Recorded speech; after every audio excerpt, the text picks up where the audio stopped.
Hello and welcome back to Midweek Fixture. I'm Louis Ellen. It is episode 25 today, and we have got a very, very big topic today. One that is, very recent. Part of it happened this morning. We're recording this on the Monday, but technically it was 2 days ago when this comes out. But as you can see, I'm joined by Annabel. You all know Annabel. So sit back, relax, and welcome back to Midweek Fixture. How are you today, Annabel? I'm really good, thank you. Looking forward to this topic. As you said, it's very prominent at the moment. So, looking forward to it. So let's jump into it. Problem we are looking at today is the promoted teams to the Premier League and also the relegated teams to the Championship. The gap between the second division, the top division. What is the problem, and is there any solutions? So let's start with the news that broke on Monday. Ivan Juric, Southampton manager, has left the club. I assume there was some relegation clause in his contract. Was in charge for 108 days, lost 12 of his 14, I think it was 12 of his 14 games in charge at Southampton, and he has the lowest points per game record of any manager in the Premier League in its history to oversee 10 plus games, and that is 0.29. Yeah, it's So, obscene. yeah, it is ridiculous. Obviously, last season, the combined points tallies from the promoted three that also got relegated was 66. This year's three, Ipswich, Southampton, and Leicester, are on track for slightly less, about the same, I believe. Mm. Um, yeah, what is the problem, do you think? Managers, players, Um, money? yeah, there's a lot of factors. I mean, I'd break it down into, you've got the competitiveness, sort of the quality of football. That's something that teams are always going to struggle, and I'm sure we'll discuss that a bit more. Financial differences, obviously, as we were discussing, sort of there's a financial disparity between those in the Premier League and those in the Championship in terms of how much money they have from like things like sponsorship deals, TV rights, like revenue from match days. There's just a complete gap, I'd say, between those two, which obviously doesn't help those sides when they come up because they aren't as equipped. And I also think they're not as equipped in terms of competing against those other sides who are more established in terms of when you're at that relegation battle, you might be facing a side who are more used to that scenario. So again, that doesn't help the team to come up. But no, it is really tough. I mean, even it comes down to like infrastructure and facilities. Like I didn't really consider that till I was talking to someone the other day, and they said think about the sort of facilities for training and the stadium that these clubs do have in the Premier League. That it all comes into it, I guess. So yeah, it is tough, and obviously there's a lot of pressure as well on these sides when you come into the Premier League. It's a lot more sort of expectations. So that can lead to poor decisions in the transfer market and sort of overspending and panic buying. And we see that even with top clubs, there is a lot of pressure to deliver in the Premier League as opposed to the Championship. But no, that's just at surface level. But I'm sure we'll discuss some of those factors in more depth. Yeah, let's start with the money element. I Yeah, think that's probably the biggest one, and we'll bring infrastructure into that as well. yeah, Um, Money wise, there is obviously, is there a big gap? People say there is a big gap, but yeah, Ipswich spent a lot of money when they come up. 100%. Yeah, Southampton, Southampton don't spend too much, but they spent a fair chunk. Leicester spend a fair bit of money a few seasons before they went down, and they did have a few PSR problems, so the money wasn't that yeah, prominent for them. So you can say them, perhaps money is a big gap for them. yeah, Obviously, the top teams in the Prem, ridiculous funds, ridiculous money, and 100%. when City can go and splash 100 million or whatever in January, Yeah, promoted team, very very unlikely, very rare, unless it's Ipswich, will spend anywhere near that across a whole season.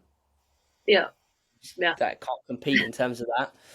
Infrastructure is an interesting one Mm, because Southampton were an established Premier League side. They went down, come straight back up. yeah. I don't think you can throw infrastructure and training facilities into it, but they're No, going to be the worst team in Premier League history, most likely. True. I think that's just more of a general aspect in terms of if you're looking at sort of the rehab facilities and just anything involved with like injuries, recovery, and just, that sort of state of the art facilities that make you feel like there's a lot to do with how you feel as a player, I think, if you're surrounded by that. But as you said, it doesn't really apply potentially to these teams because they have sort of come up and come down. But I think that was more of a general point. But yeah, for this, I don't think that can really feed into it. Plus, as you said, does the stadium really affect as much the football on the pitch? Maybe not so much. As you said, it's probably more to do with the transfers. Yeah, I mean Southampton's squad was nowhere near good enough for the Premier League. Leicester's, I don't think the squad is the problem for Leicester. I They're think much different. Sorry, I'll just say they're much different to when I watched them because I don't keep too much of an eye on the Championship. But I would say when they were in the Premier League, like the first time around, like a lot of them have now left. Like it was Chowdhury, you had Iheanacho, you had Vardy. Those are the players that I knew of being Leicester. But now I watch them and I'm like, where do all those players go? Obviously, they've had like a change of guard sort of thing. But yeah, I didn't really recognise any of them. So I don't know if that's a good or a bad thing in terms of how good their players are now. the problem for Leicester Hmm. is Van Nistelrooy. Okay. You think it's a manager? Absolutely. I mean, Brighton do play Leicester on Saturdays. It's probably going to come and bite me. Like you, But yeah. um, he generally might be one of the worst managers in the history of the Premier League. Interesting. Yeah, to be That fair. man, he Hmm. banned Winks from. He didn't let him come on the matchday squad because he refused to stay at the training ground for a night because they were travelling. But Oh, his wife or his girlfriend was having a baby.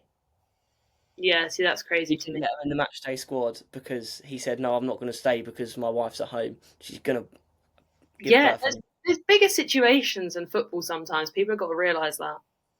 Mm. Buonanotte, Leicester fans love him. Most of them do. Was really good from the start of the season under Cooper. Van Nistelrooy comes in, benches him, He doesn't play, yeah. puts him on for 10 minutes, Mm. and then blames him on the loss. I didn't even know about that. Yeah, that is poor management from someone to come out and say it's your players. I mean, sometimes it can be, but it's very rare these days that you see a manager not take responsibility and to blame it on one player. That's poor. Yeah, one that you played for 10 minutes at the end of the game. Exactly, as well. There's no sort of reason to that. Mm. And it hasn't gone very well for him. He just, Yeah. I think he got a bit too big for his boots, personally. Interesting. Yeah, potentially. I mean, you can be out your depth, can't you, coming up, sort of thing. So yeah, because who was he with before? United, he was United United. caretaker manager. Oh, okay, that was the one. Yeah, okay, yeah. So to not really have much experience, I imagine, sort of as head coach, and then to think, I can do this in the Prem with Leicester, it's a tough ask. Yeah, Yeah, I mean, as poor as United are at the moment, it's one thing plucking results with United than yeah. it is at the Oh, moment. 100%. Yeah. I But mean, I I do, don't know about their defense, but defenses are really important. Like when I was researching about Brighton and how like we discussed that they've managed to stay up for so long, and that's really impressive because the whole problem with what we're discussing here is like the yo-yo effect where teams come up and down. I think with Brighton they have had like a defensively strong record, supposedly yes, like strong defensive play. I don't know if you can say the same for Leicester. Again, I'm not too like clued up on them, but that is a really important part of staying up. So, yeah. I mean, we come up with Chris Hughton. mm, I mean, we were built on defence. We'd happily go 1-0 down and see out the game to the 80th minute, and then we start attacking. It was stay in the game and see what we can do, which mm, kept us up. We finished 15th, 17th, got us to an FA Cup semi-final, and a lot of people yeah, were moaning when we sacked him, saying, "Oh, we're going to go down." But it's that point where you think, right, we've established ourselves in the Prem. We've stayed up for 2 years. We finished 17th. It's not exciting football. It's not going to progress anywhere. Houghton's got us up, taken as far as we can go, and then you build on. We got Potter. yeah, Start playing a bit more expansive football. A bit more expansive football. I mean, we were dominating under Potter, in my opinion. Just missed out on Europe, and then Potter went to Chelsea. Unfortunately, we yeah. brought De Zerbi in. I mean, we're never going to see a manager like De Zerbi at Brighton ever again. That was just an anomaly of how good he was. Got us Europe, and then you bring in Hersler, still playing the same sort of possession attacking football. Hasn't been the best of seasons for Hersler, but there's still progression as you go along. As you see, spending more and more money, £200 million in the summer. Yeah. Bournemouth as well. Same with Bournemouth, I'd say. Eddie Howe, Scott Parker, Iriola. Yeah, it's consistent. Yeah, I get you. You are a Newcastle. really big example, like of doing it well, as you just said there, and as you said, building on that defensive foundation, which obviously some of these sides don't have. Mm. Yeah, I mean, was it Sir Alex Ferguson? Defence wins you titles. Yeah, I mean it Defence is so keeps important. you up. It keeps you Mm. up. Yeah, I think everything starts from the defence, especially nowadays, like if you're playing out from the back. But not even that. They always say you need to be confident in your defence first and foremost, because they're the ones who sort of lead the side. If you know your defence isn't great, like we've seen that with some sides this season, like even City, if your defence is weak, it can sort of cause problems everywhere. So yeah, that's an important aspect. I mean, I think touching on that, I think football philosophy is also a big reason why the Yeah, teams aren't as good. Because when you look at Burnley when they come up with Dyche, yeah, sit back, defend, route one, stay yeah, in the game. Brighton did that. Bournemouth did that. When Burnley come up with company, first game against City, back in the Prem, they're trying to play yeah, out from the back.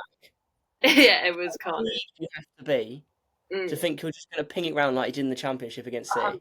100%. Yeah, it's crazy. Southampton tried it with Martin. The squad isn't good enough to do that. Leicester and Cooper, I understand what they were trying to do with Steve Cooper. That was Yeah, a defensive idea. It just wasn't quite there, I don't think. I still think he should have stayed. They should have kept him on. And then Ipswich with McKenna, again, first part you saw that naivety. He's definitely developed as a manager since the start of the season, I think. yeah. But again, they're going to go down. I mean, they've tried a little revival the last couple of weeks, but they're going to go down and they're going to get ripped apart because they have a good players. Liam Delap is gone in the Oh, summer. okay. So we're gonna leave 100%. Yeah. Enciso's coming back to Brighton. We'll probably sell him. Okay. Jack Clark will probably go. Philogene. I mean, they've only just bought him, but I could see him Yeah. leaving. Mm. They have Leaf Davis. He'll probably leave. It's a shame. Yeah. So you could see them really struggle. A bit like Luton, though. I don't know if that's a player situation, but obviously Luton just went down and they're like 23rd, basically Yeah, almost bottom. yeah. Yeah. I mean, Ipswich. If Ipswich stayed up, I would have said they're gonna do what Brighton and Bournemouth have done. But Wow. I Fine mean, line. you lose the lap in the summer. That's your big player gone. 100%. Yes, you can reinvest in the Championship, and they've got a manager in McKenna that's very good at that type of football, getting you up. Will he stay? I don't know. Someone might come looking for him Yeah. because he's a good manager. 100%. Yeah. It I is mean, tough. Mm. I'm sure half the Premier League would take Liam Delap. Yeah, I'm sure. I mean, yeah. He was at City when they, and then obviously, is he on loan or was he signed by Ipswich? Ipswich signed Ooh, him, and he's got a signed.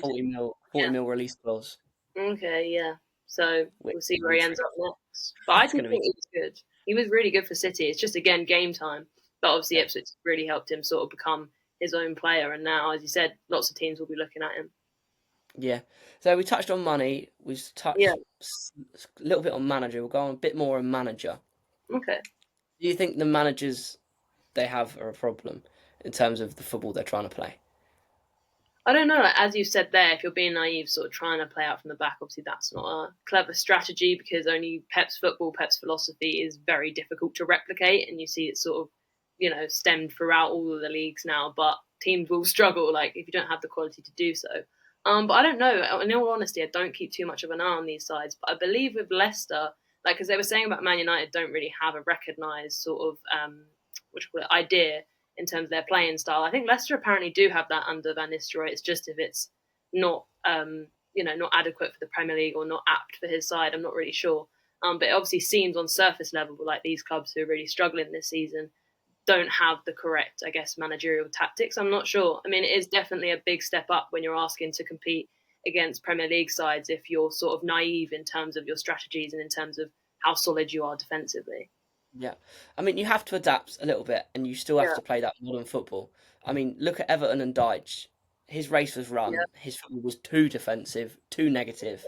yeah. Got rid of him. Brought in David Moyes, and what have they gone like a 6, 7 Yeah. game unbeaten streak? They're doing Because he's very well. defensive. He can play that style of football, the modern style of football. Yeah. You need that. As much as I think Russell Martin is a solid manager, I think McKenna's a very good manager. It's You tough. can't Yeah. just pass the ball around. It's not going to work Mm. at the bottom of the league. You got to grind out results, and if you're giving the ball away like Southampton did, I think it was a Spurs game, just give Oh, them the ball every time they're playing at the back, and they lost 5-0. You're shooting yourself in the foot before you've even started. yeah.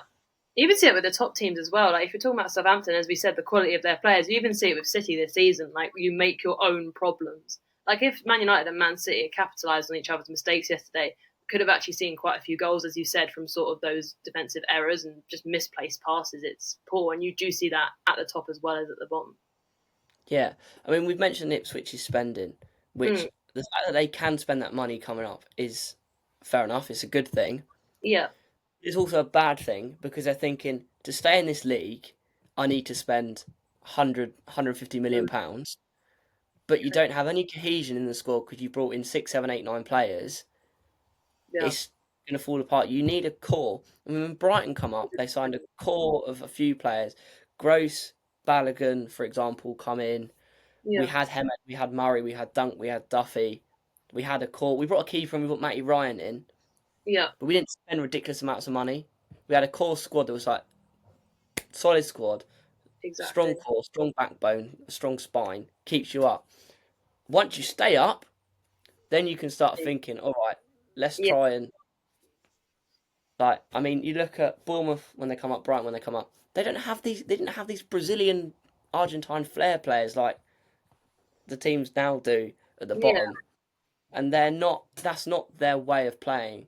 I mean, I'm pretty sure if you said to the likes of Buonanotte or Alcaraz when he was at Southampton, they're not going to want to play defensive football.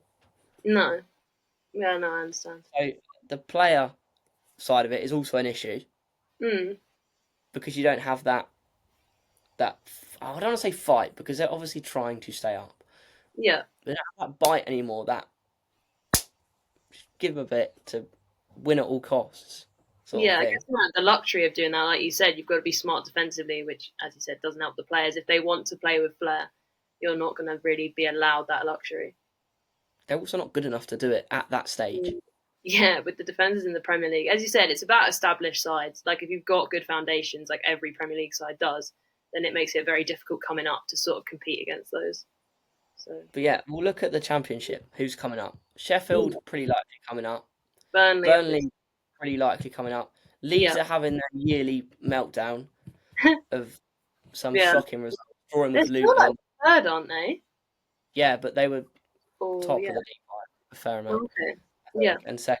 And they've dropped down into the playoffs. They're having the meltdown. They'll probably bottle it again. Oh, But even if those are the three that come up, yeah, Leeds have a very good squad, I think. But they're third. If I'm looking at, I think if yeah. anyone's going to say it could be Leeds, probably not though, because the gap. If Sheffield United are your best team in the league, you probably don't have much hope because they ain't great. Okay, yeah, Burnley are very good defensively with Scott Parker yeah, in the Championship, but yeah, you've seen how quickly it goes wrong with Scott Parker in the Premier League. 100%. So Yes. can Mm, any of them stay up? I don't know. I mean, yeah, it just depends, especially with like players getting snubbed. I don't know if they would get taken by other teams, but I imagine they'd want to stay because if you go up, that's like your project to sort of stay with that club. There's always that concern as well, I imagine. Well, look at Tommy Watson. Yeah, Sunderland are fourth. They could go up. It's his yeah, boyhood club. It's April, and he signed a deal with Brighton. yeah, that's true. So this could happen to other players. Yeah, don't As want to. much as it is, yes, you can come up and play in the Prem, Yeah, but if you make the move, you can come up and stay in the Prem. exactly. Yeah, it's tough, and it just seems to The, be repeating itself. It's yeah, mad. Chris Rigg at South at Sunderland, 17, 18-year-old midfielder. That guy is unbelievable talent. Mm, I mean, United are already sniffing him. City are probably okay. already sniffing him. Yeah, Newcastle probably will. Brighton probably will. I mean, I know Brighton are looking at him. yeah. What if you're him? Do you stay with Sunderland, Mm, come up, or do you make that move to a Brighton or a Newcastle, or and then you stay up most likely? I'm not saying nobody's guaranteed to stay up no. as big as the club are. Or then you've even got your United, your Chelsea. Yeah, well, there's European football. See, I'd go the next step. I know we discussed that a few times where we Oh, think players jump the gun. I'd go to Brighton or Newcastle. And I also think it's a wise decision for the player in terms of when you come to the Premier League, you're not guaranteed to perform as well as you did in the Championship. So you could miss out on that opportunity to go to a higher club. yeah. Because if you don't perform, then you've missed that opportunity. So I think for the player, it makes sense. And as you said, do they want to be a part of a relegation project, arguably like trying to fight that? or do they actually want to join a more established side? So no, I would say Brighton or Newcastle. But as you Yeah, said, then that means these teams are really going to struggle because they come up with these players who have been so important. And if you rely too heavily on them and then they leave or they get injured is another factor we see, then these star players are no longer there for you and then you really do struggle. yeah. I mean, Mm. even if there's no Brighton and Newcastle looking at you, Yeah, Sunderland are a massive, massive club. And true. I mean, if he's not coming to Brighton, I hope he stays at Sunderland. Okay. But Mm. if you're at Sunderland, you've just come up, and you've got Yeah. United, Chelsea, whatever, looking at you.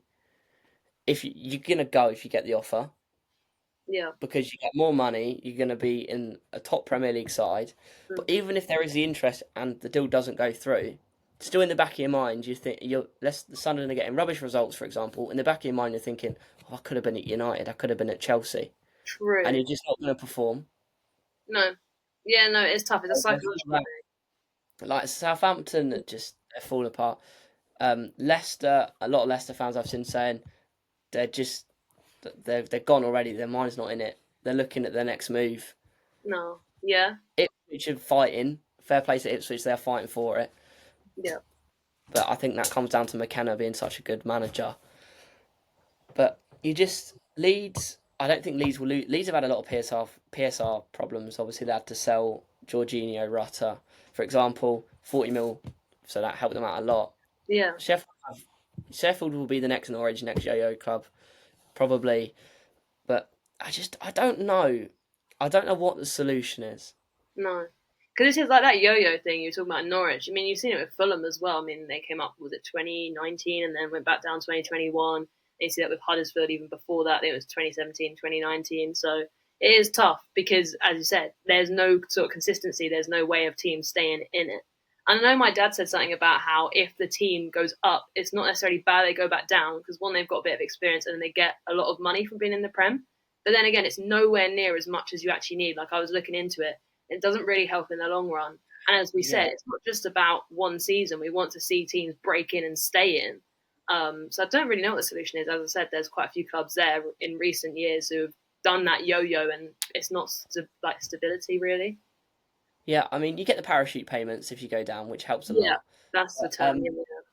I'm not accepting your Huddersfield yo-yo No, you don't answer. think so? But as in, They're like, in they League One. come up. Yeah, yeah. They're They in come League up One. and they went down and down. They come up and went Yeah. down and down and down.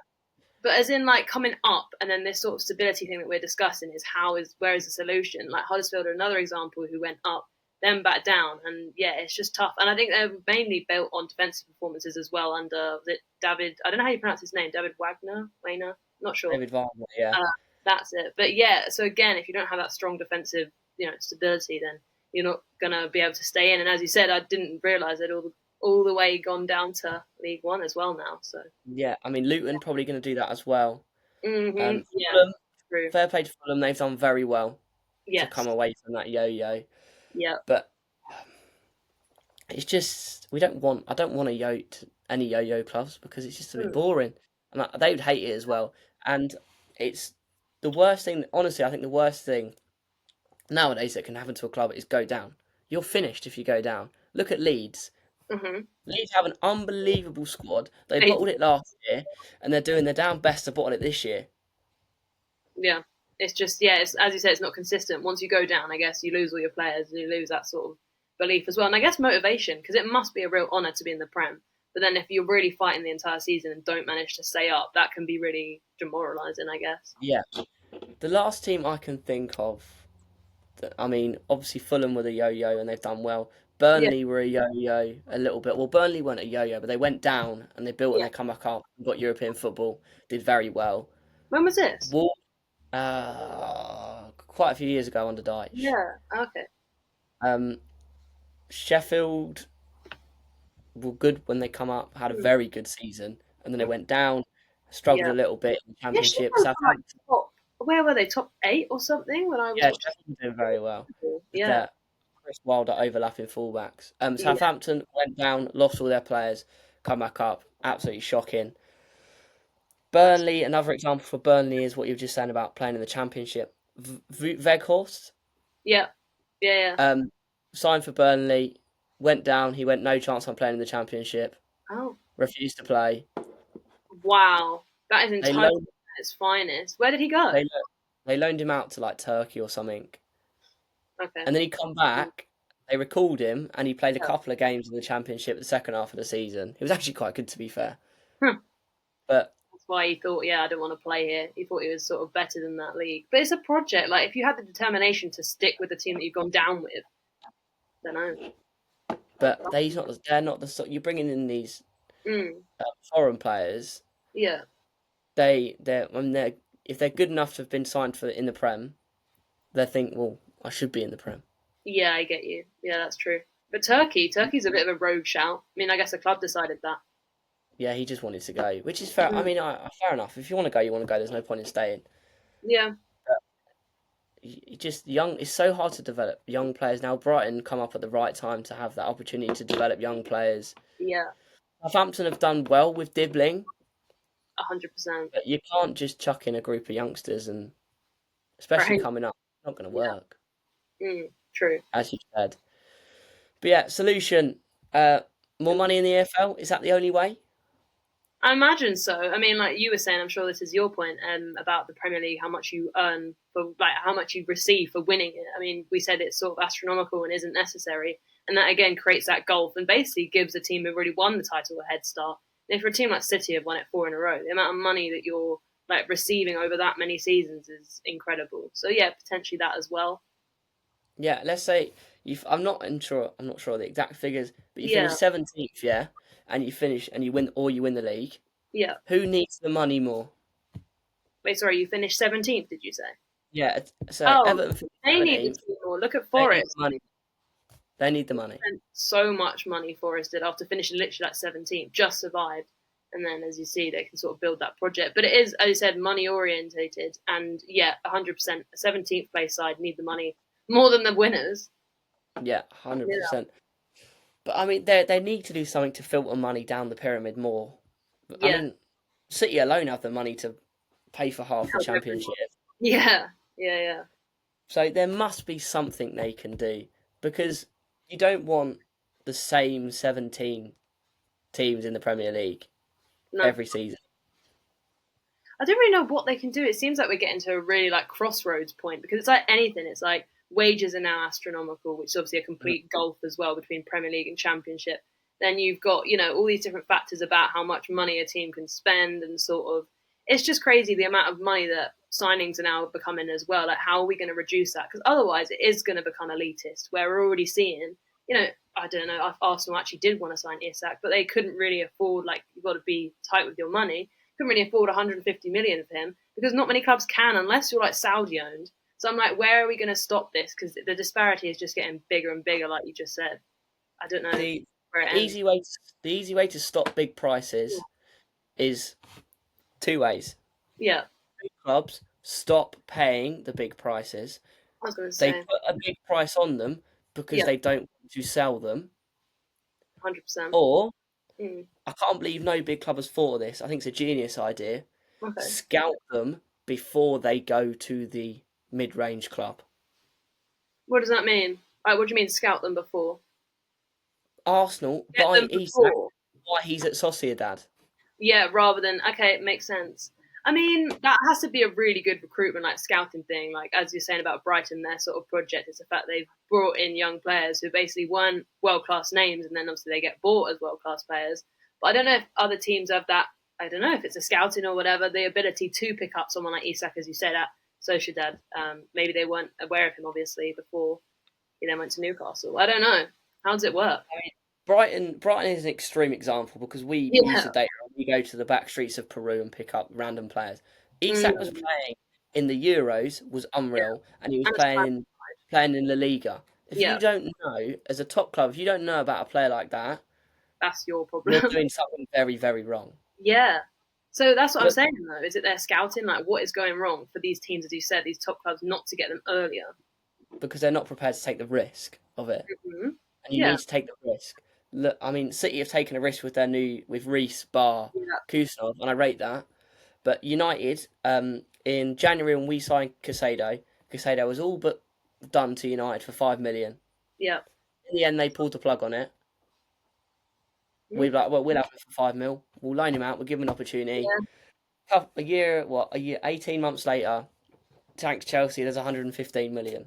It's incredible. But I think that is about the scouting and sort of looking at a player's projection and really being certain in them. Like you said about City, it is a gamble, but also I think if you do enough research, you know these players have got the potential, especially in an environment where we're talking about this infrastructure, all these extra stuff that we've sort of said Premier League sides have. Surely there's no way but success, hopefully, for these players in the future. So yeah, I you've got mean, to take that gamble. we're in a very lucky position at Brighton where Mm, we can give these players a go and give them yeah, a chance. Because we're not expected to win anything. no, true. We have a squad of players. We're not going to go down. Mm-hmm. Unless something goes horrifically wrong, we're not going to go down. Nice.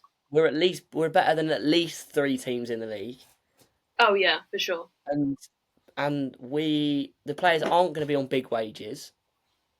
We Yeah, have a wage structure, and if we want a player and they don't fit in the wage structure, we just don't sign them. get them. Yeah. Because I think our highest paid player, how much? What do you think Brighton's biggest wage is? Oh I my. bring it off the top of my head. I've never looked at these stats, but I know it's incredible, like the sort of difference between the top clubs and then sort of Brighton's good financial prudence in that regard. But I would say, wait, how much a week are we saying? Yeah, top Ooh, earner. okay, right, I'm trying to think because Erling Haaland is on 500,000 a week. Terrible. Yeah, it's nowhere near that. Okay, like 300,000, 400,000. Is that completely out? Wait, hang on. Wait. I don't know maths. This is terrible for me. Wait, 300k. You think half a Brighton's million? top earner? Yeah, 500,000 is 500,000, 500 correct? a week. So Yes, I'm saying your players. What did I say? 30,000. 300k. You Oh, I think said 300?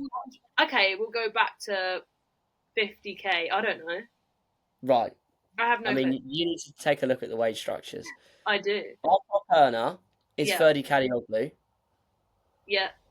and he's on 120k a week. Wait. So what did I say originally? I said 300, Yeah, and then I went down, right down. Okay, it's 300, but you're on 150. 120k a week is Kadioglu. Okay. So, I mean, average, we're Wow. probably looking at about 70k a Yeah, week, a week. Okay. and Yeah. it's There's a lot. sustainable. Yeah. It's going to go up each year. If we want to progress and get better, it's going to go up.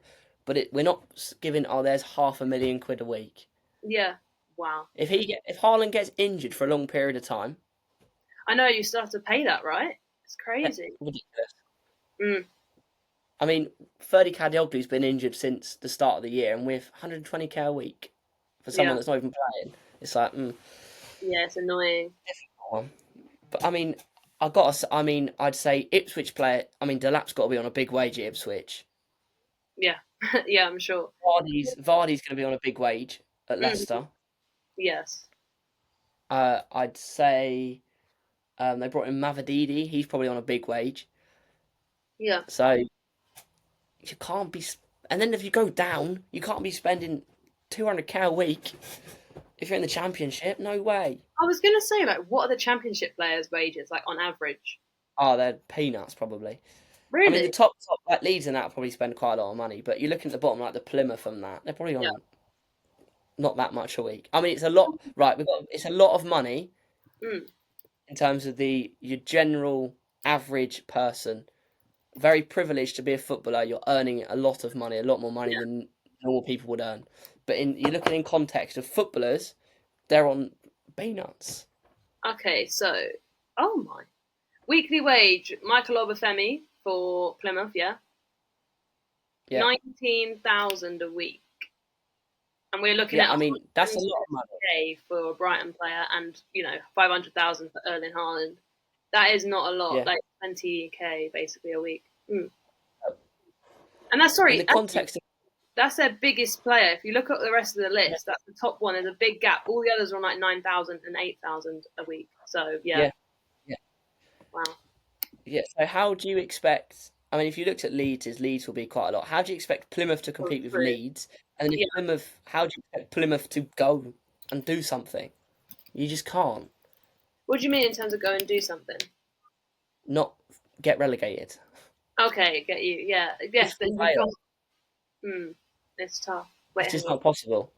Let's see about Leeds. The weekly salary. Daniel James. He's still there. Well, he Yeah. was obviously at United and then. It's 50,000 a week. So Yeah. still a lot different than the Premier League sides, but a lot more, as you said, than Plymouth. So it's tough. Yeah. Mm. Yeah, there's even a gap in the Championship. As competitive as the Yeah. Championship is, there's still a fairly decent gap. Mm. That's something not really 30 covered as well. That's an interesting sort of thing to look into as well. Is sort of, is there already, predestined situation in the Championship as well in terms of how much they earn between each club? Yeah. I mean, Wow. there's always going to be a gap between the leagues, as there should Yeah, be, but too big, it is. getting too big. Yeah, it's tough. But It yeah, really is. is there anything else you would like to add? Who is there? I don't know. I mean, we've touched on everything. Like, as we even said, I know we sort of ran over this, but like the TV deals and everything, sort of the Yeah, revenue that you yeah. get TV when you money is join the massive. Premier League, that helps the club massively. But obviously, if you're not in it for that long, the difference between the Championship, like, it's just crazy. And as we said, only the parachute payments help really. Every other Yeah, side, you never get a taste of Premier League football. You're always going to struggle to, as you said, sort of compete and get promoted and then stay up, etc. Yeah, it's just really tough. I mean, there's so many factors, as we said, managers, transfers. It's just, yeah, competition, literally the competitive nature, as we said, of the Premier League. It yeah, is tough. yeah. So Experience is very underrated nowadays at the bottom, I think. 100%. Yeah, But yeah, that is all for today. yeah, Uh, we will be back next week for something. Not sure. Still trying to get the German podcast going. We're getting there. We're getting there. Will be more match day vlogs soon. We need to sort one out. Hopefully, an Eastbourne or something like that would be cool to do. yeah. The end of the season. Their season is coming up. The end of the season is coming up very soon. But yeah, see you all next week. Like, subscribe. Thank you for I think we're on about 115 views on the Palace Brighton Brilliant. video, which is really Mm, cool. it really Um, was very well put together. And as you said, you're at and the Amex and that, so people should definitely go yeah, watch that one. yeah. Check out Annabel on X. What's your X at? Ooh, Annabel M. Bassett, I believe. There you go. Go check Annabelle out there. Give her a follow. Go read all the articles. Go read all my articles. Go and check out my TikTok. English View on Germany. Annabelle started doing some TikToks as well. What's your TikTok? The WSL with Annabel. There you go. Go and check that out. But yeah, see you all next week. You know the outro. Adios. Adios.